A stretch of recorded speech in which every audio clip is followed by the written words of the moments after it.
Hi friends, ಎಲ್ಲರಿಗೂ ನಮಸ್ಕಾರ. ಬೆಳಗಿನ ಆರೋಗ್ಯಕರವಾದ ಹೆಲ್ತಿ ಬ್ರೇಕ್ಫಾಸ್ಟ್ಗಳಲ್ಲಿ ಈ ದೋಸೆ ಕೂಡ ಒಂದು. ಈ ಗರಿಗರಿಯಾದ ದೋಸೆಗೆ ಚಟ್ನಿ ಮತ್ತು ಆಲೂಗೆಡ್ಡೆ ಪಲ್ಯನ ಯಾವ ರೀತಿ ಮಾಡ್ಕೊಳ್ಳೋದು ಅನ್ನೋ ವಿಧಾನನ ತಿಳಿಸ್ತಾ ಇದ್ದೀನಿ. ಖಂಡಿತ ಈ ವಿಧಾನದಲ್ಲಿ ಟ್ರೈ ಮಾಡಿ ನೋಡಿ. ಇದನ್ನು ಕಡಿಮೆ ಸಮಯದಲ್ಲೇ ಮಾಡ್ಕೊಳ್ಬೋದು. ಬನ್ನಿ ಮಾಡೋ ವಿಧಾನನ ನೋಡೋಣ.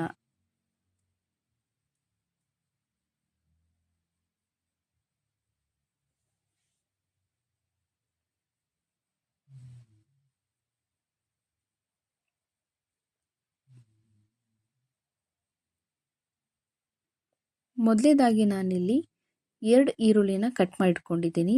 ಸ್ವಲ್ಪ ಕೊತ್ತಂಬರಿ ಸೊಪ್ಪು, 4 ಆಲೂಗೆಡ್ಡೆನ ಬೇಯಿಸಿಟ್ಕೊಂಡಿದ್ದೀನಿ. ಹಾಗೆ ಸ್ವಲ್ಪ ಕಾಯಿ ತುರಿ, ಖಾರಕ್ಕೆ ಹಸಿಮೆಣಸಿನಕಾಯಿ, 1 ಟೊಮೊಟೊನ ಕಟ್ ಮಾಡಿಟ್ಕೊಂಡಿದ್ದೀನಿ.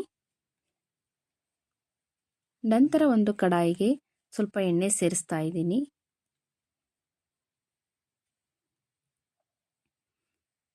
ಎಣ್ಣೆ ಬಿಸಿಯಾದ ನಂತರ 1 ಸ್ಪೂನ್ ಉದ್ದಿನಬೇಳೆ, 1 ಸ್ಪೂನ್ ಕಡಲೆಬೇಳೆ ಹಾಕ್ಕೊಳ್ತಾ ಇದ್ದೀನಿ. ನಂತರ ಸ್ವಲ್ಪ ಸಾಸಿವೆ, ಸ್ವಲ್ಪ ಜೀರಿಗೆ ಸೇರಿಸ್ತಾ ಇದ್ದೀನಿ. ಇದನ್ನು ಚೆನ್ನಾಗಿ ಫ್ರೈ ಮಾಡ್ಕೊಳ್ಳೋಣ.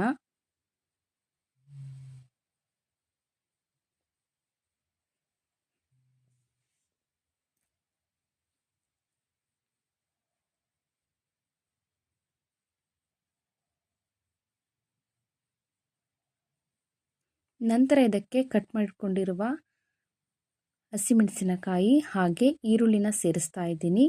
ನಂತರ ಟೊಮೊಟೊ ಸೇರಿಸ್ಬಿಟ್ಟು ಇದನ್ನು ಚೆನ್ನಾಗಿ ಫ್ರೈ ಮಾಡ್ಕೊಳ್ಳೋಣ.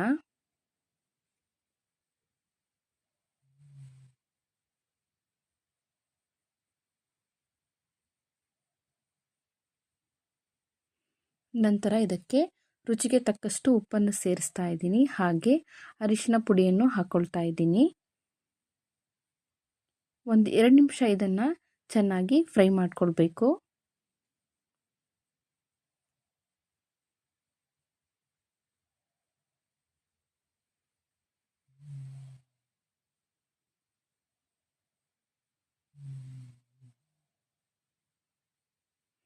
ಈರುಳ್ಳಿ ಎಲ್ಲ ಚೆನ್ನಾಗಿ ಫ್ರೈ ಆಗಿದೆ. ಇವಾಗ ಇದಕ್ಕೆ ಬೇಯಿಸಿ ಇಟ್ಕೊಂಡಿರುವಂತಹ ಆಲೂಗೆಡ್ಡೆನ ಸೇರಿಸ್ತಾ ಇದ್ದೀನಿ.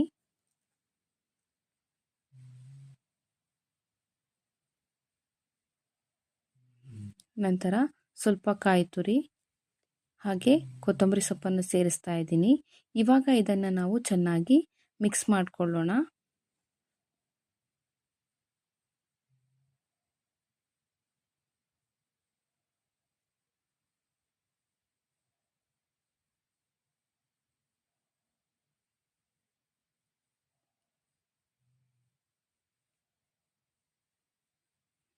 ಚೆನ್ನಾಗಿ ಮಿಕ್ಸ್ ಮಾಡಿಕೊಂಡು 1-2 ನಿಮಿಷ ಬೇಯಿಸ್ಕೊಳ್ಳೋಣ.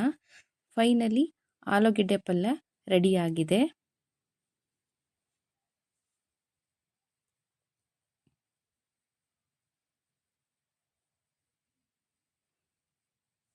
ತುಂಬ ಟೇಸ್ಟಿಯಾದಂತಹ ಆಲೂಗೆಡ್ಡೆ ಪಲ್ಯ ರೆಡಿಯಾಗಿದೆ. ನಂತರ ಇವಾಗ ಒಂದು ಸಿಂಪಲ್ ಆದ ಚಟ್ನಿ ಮಾಡ್ಕೊಳ್ಳೋಣ. ಒಂದು ಮಿಕ್ಸಿ ಜಾರ್ಗೆ ಸ್ವಲ್ಪ ಕಾಯಿ ತುರಿ ಸೇರಿಸ್ತಾ ಇದ್ದೀನಿ. ನಂತರ ಸ್ವಲ್ಪ ಕಡಲೆ ಸೇರಿಸ್ತಾ ಇದ್ದೀನಿ. ಹಾಗೆ ಖಾರಕ್ಕೆ ಹಸಿಮೆಣಸಿನಕಾಯಿ, ಸ್ವಲ್ಪ ಕೊತ್ತಂಬರಿ ಸೊಪ್ಪು, ಸ್ವಲ್ಪ ಕರಿಬೇವು ಹಾಕ್ಕೊಳ್ತಾ ಇದ್ದೀನಿ. ಸ್ವಲ್ಪ ರುಚಿಗೆ ತಕ್ಕಷ್ಟು ಉಪ್ಪನ್ನು ಸೇರಿಸ್ತಾ ಇದ್ದೀನಿ. ಈಗ ಇದಕ್ಕೆ ಸ್ವಲ್ಪ ನೀರು ಸೇರಿಸ್ಕೊಂಡು ನುಣ್ಣಗೆ ರುಬ್ಬಿಟ್ಕೊಳ್ಳೋಣ.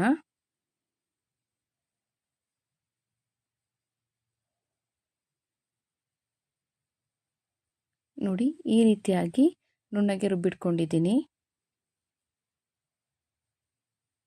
ಫೈನಲಿ ಗರಿಗರಿಯಾದ ದೋಸೆಗೆ ಆಲೂಗೆಡ್ಡೆ ಪಲ್ಯ ಮತ್ತು ಚಟ್ನಿ ರೆಡಿಯಾಗಿದೆ.